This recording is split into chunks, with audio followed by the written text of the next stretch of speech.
খালামা হ্যাঁ মধু, ভালো আছি। যাও ঘরে উঠে বসো। তাড়াতাড়ি বাজার থেকে মিষ্টি নিয়ে এসো গা। ঠিক আছে, ঘর থেকে ব্যাগা টাকাটা নিয়ে এসে দাও। শোনো, বেশি লেট করো না জানে। আমি চা ডিম টাকায় বসাচ্ছি, সেদ্ধ হতে হতে চলে আসবা। মাংস নিয়ে আসবা, দুটো লুচি ভেজে দেবো। ঠিক আছে ঠিক আছে। ও টনি ভাই, এত সকাল সকাল ব্যাগ নিয়ে কোথায় যাচ্ছো? হে একটু বাজারে যাচ্ছি, বুড়ির বন্ধু এসছে তো, তাই মিষ্টি আনতে। আমার আসলে মিষ্টি আনতে যাইতো, আর এখন মায়ের বন্ধু আসলে মিষ্টি আনতে যাইতে হয়েছে। ডাই হয়ে গেছে খারাপ। হ্যাঁ দিঘায় ঘুরতে যাইছে, আমি আবার সুদানু। ওগো মেয়েটাকে একা পাঠাইছো কেন? নিমন্ত্রণ না আছে তো খাতির করবে না? এখন না হয়তো আমরা ফ্রেন্ড আছি, কিন্তু তুমি তো একদিন আমার মায়ের জামাই হবা। না না, এমনি তোমার সাথে মজা করলাম। দে, একটুও মন যাচ্ছে না। তাহলে কি করতে মন যাচ্ছে? তোমার সাথে সংসার করতে মন যাচ্ছে। ও তাই? দিদি, তোমার জন্য ভালো ভালো খাবার তৈরি করে মাঠে নিয়ে গিয়ে তোমাকে নিয়ে কি রে? এত রাত হয়ে গেছে এখনো ঘুমাসনি? ফোনে কার সাথে কথা বলছি? কথা বলছি, কাল স্কুলে প্রজেক্ট জমা নেবে তো, সেই বিষয়ে।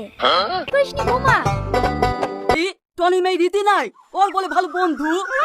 ও কেমন বন্ধু সব জানা আছে, উপর উপর বন্ধু আর তলে তলে সব ভালোবাসতে দিছেছে। কেন তোরা কিছু করতে পারিসনি? এই রাত্রি তো আসে। এই রাকেশ, বাড়ি থেকে মেশিন গুলো রেঞ্জ গুলো লাগে তো। কেনে রে, রেঞ্জ দি মারে মারবি নাকি? আরে তুই কাটে বললি চলে গেলি তো হয়ে গেল। আমাকে দেখে তো সাইকেল চল মনে হয়।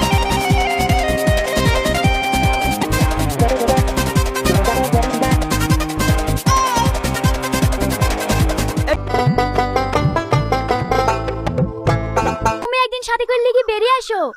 ঠিক আছে খালামা। আমার সাইকেল এইখানে তুলছিল। হ্যাঁ, এই দেখেন সাইকেলের বডি পড়ে আছে। এখানে চাকা কমনে গেল। আমাদের গ্রামের ছেলে পেলে তো ভালো না, চাকা মাকা মনে হয় খুলে ফেলে দিছে। বাড়িতে একটা মুন্সি আসবে, তা দেখি লোকেরা তো চলে কেনে। এই কাশিরা, সুবিধা হয়েছে, আমি আর কাল থেকে আপনাদের বাড়ি আসবো না। আসবে না কেন মধু? তোমাকে আমি কিছু বলিস? তারপরে যে খাসিরা কি করে তাই আমি দেখছি। আর শোনো মধু, ঠিক আছে খালামা, আমি যাও মধু, ভালোভাবে যাও। আচ্ছা, ভান্ডির ব্যবসা করছো নাকি? না গো ভাই, তোমাদের গ্রামের লোক খুব খারাপ। আমাদের গ্রামে আবার পাপুডালার চাপ বেশি। বিয়ে করবো না, ছেলে সরকারি চাকরি করে, এরকম সম্বন্ধ আমরা আর পাবো না। ই আমার বাড়ি থেকে বের করে দেবে। ঠিক আছে দাও, আমি মরলেই তোমাদের ভালো হয়। এখানে বস মা। মেয়ে আমাদের খুব পছন্দ। তো ভাই, এবির একটা সুন্দর দিন দেখি বিয়ের ডেটটা ফাইনাল করেন দিনে। আচ্ছা ঠিক আছে ভাই। কি হলো ঘটক মাস? কে? আমি বই। ও তো এখন ঘুমাচ্ছে। কি হয়েছে আমাকে বলো, ও ঘুম থেকে উঠে আমি ওকে বলে দেব। একটু দেখি দেন না বোন, খুব জরুরি দরকার আছে। ঠিক আছে দাঁড়াও, আমি দেখছি। তুই আবার কাচ্ছি কেন? তুই তো সব করলি, কোথা থেকে কইরে ফেলেছিলি? কি হয়েছে? তুমি যেভাবে হোক খুঁজে এসে দেওয়ার ব্যবস্থা করো। তোমার মেয়ে কোথায় গেছে না গেছে কিছু জানিনি ফানিনি, কোথায় দিয়ে খুঁজে লেসে দেবো? ওই কাশি একদম নামাতে পারি। ওই বন্ধু বন্ধু করে বুঝলাই না, বন্ধু আসলেই যেন এমন ভাব করে জামাই এসছে। দই মিষ্টি গোস্ত তুলে একবারে এলাই কারখানা। কি গো চাচা, ও তো খেপছো কেনে? বন্ধু করতে করতে বন্ধুর সাথে পাল্টে গেছে। এইটা আবার নতুন কি চাচা? এর আগেও তো সামনে মেয়ে স্কুলের পেছনে বন্ধুর সাথে ধরা পড়লো। যেতে হবে। কেন রে, কিসের মিটিং? ওই যে টনির মেয়ে পালিয়ে গেছিল না, ওদেরকে বলে কোন হোটেলে পেয়েছে।